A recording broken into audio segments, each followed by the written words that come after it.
I know you're going to get a very warm welcome here as ever, but talking of fans, you're a big fan of Corrie, aren't you? You want Absolutely. You fancy a wee part in Corrie? I'd love to tread the cobbles, I certainly would. I just love it. My wife and a lot of the family watch Corrie all the time, and we're in mourning, of course, at the minute with Haley's passing. Yeah. And yes, we just love Corrie. You love it. Well, listen, Brooke's next. Brooke, will you put in a wee good word for him? I can. Put you behind the Rovers for the day, so if you want to work there then. Yeah, I think I'll be going with Mary in the caravan somehow. Well, yeah. Oh, he's not as squeaky clean as very best of luck to you. Got to be worth a wee phone call, that. Still to come after a sad couple of weeks on the cobbles, Sophie Webster's love life is about to heat things up. Telling all will be actress Brooke Vincent. Back soon. Welcome back to Tuesday's Loose Women. It's official. Corrie is Britain's best soap, and we've got one of its stars, Brooke Vincent, giving us the inside scoop next. Now, our first guest, though, has not been the luckiest, certainly not the luckiest in love. First, she was dumped at the altar by Shan. Then Jenna thought the age gap was too much. And now she has fallen for thieving troublemaker Maddie. Well, they do say that the course of true love never runs smoothly. Drugs? I won't judge her.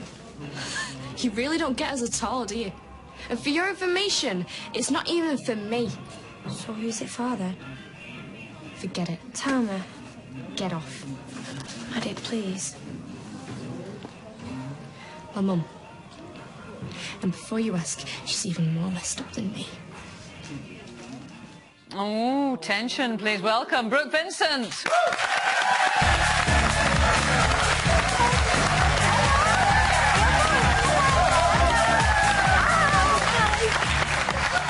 Hi, Brooke. Hello. So that's a new love interest then, Maddie, yeah? Is that going to kind of build up a little bit? Yeah, she's causing eruptions on the street already, and she only just got here. Yeah. How did you meet her?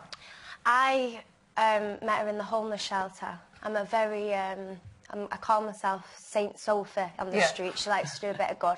So she's always going to these little homeless shelters, and she met there. And she didn't like Sally as well, which I like. I think And is Sophie that, likes do you think that's why you're falling for her, because she seems She's to... naughty. Yeah. It's like you always fall for the bad guy, don't you? And I think that's Do you? kind of... Well, that's what they say, don't they?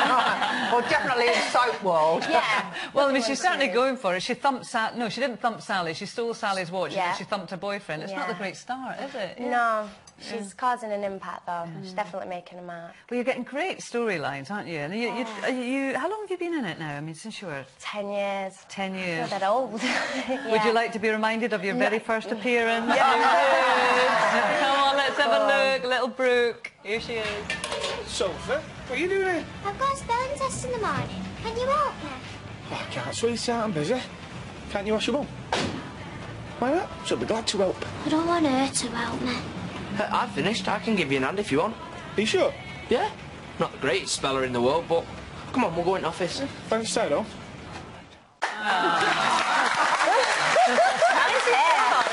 No, it's quick. I never knew that my voice was that squeaky when I was that small. I never thought I was that small. And my coat, I remember that was my first day, and my coat was too small. It'd come up here, and then they kept saying, keep your arms down, keep your arms down. So I just, like, kept my arms down. But, yeah, it seems like yesterday. It goes so quick. Yeah. So you've grown up in the public eye. I mean, that's been all of your teenage years and everything. Have you felt different from all your mates? No, I have had quite a normal life, considering that I was always on Corrie, but there was things that I couldn't do and things that restricted me and things that my friends was going out, like, on the streets, and I could never do that. Is it true that when you started, you had a Saturday job still? Yeah. Tell me about it. I had, I always wanted to be the paper girl, so when I was, like, old enough to get a paper round, I got this paper round. And because I worked, but to me it wasn't really working. It was like a privilege, really, to go to Corrie and you do your acting and you go back to school. So I got my Saturday job after my paper round because it was too cold. And then I worked in a florist. I liked the florist. I was chatting to all the old women and stuff. And then I got... A bit like now. Yeah, I'll get it in there before you said it. And then I moved to a hairdresser's and a nail salon, and learned how to do that. So it's been really good. It must have been a bit weird for the clients, though. I mean, getting their nails done by Sophie. Yeah, it was always have you seen them nails? Yeah, that girl from Corrie did them, and rubbish.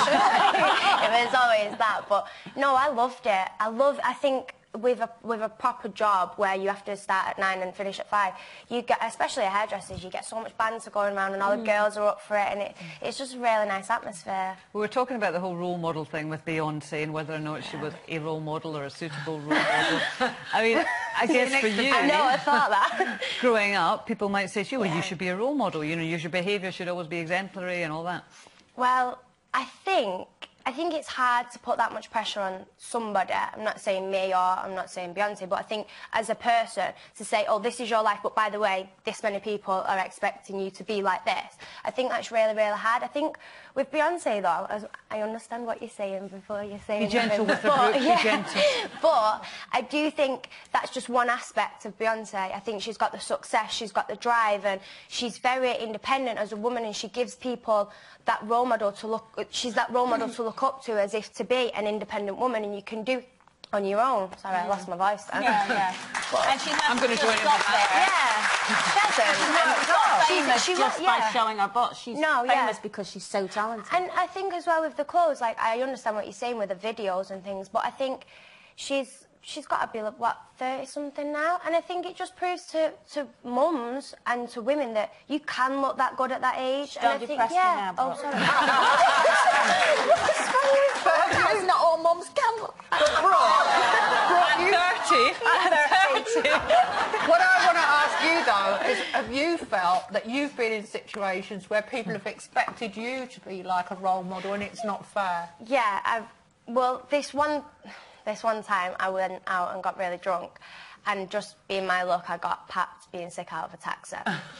But I must say, when I'm 21, do you know, and I'm gonna make mistakes, and I'm in the club and the music's going, and the last thing in my mind is not about, oh, the paps are outside, it's, oh, pass, was that Jaeger bomb? And that's, everyone's got to do it, but it's just my position that I'm in. I've got to be extra careful, so you try and keep your head down, or you walk a different way, and you just try and avoid putting yourself in situations. But on the other side of it, I'm not really naughty. I'm not really a naughty kid. I say and really, that, from like, our point of view, nobody should expect you at 21 not to be having a normal life. Yeah. You know, and doing up, as you say, making mistakes. We all make mistakes, and that carries on throughout your life. Listen, can I shake your hand? Because you were telling Janet, well, the thing is, with respect, Janet, blah, blah, blah. She sat and listened to you. Yeah. She gives me absolute respect, absolutely. Brooke, listen, thanks very much for coming in. Thank you. Brooke, Vincent, everyone. Thank you.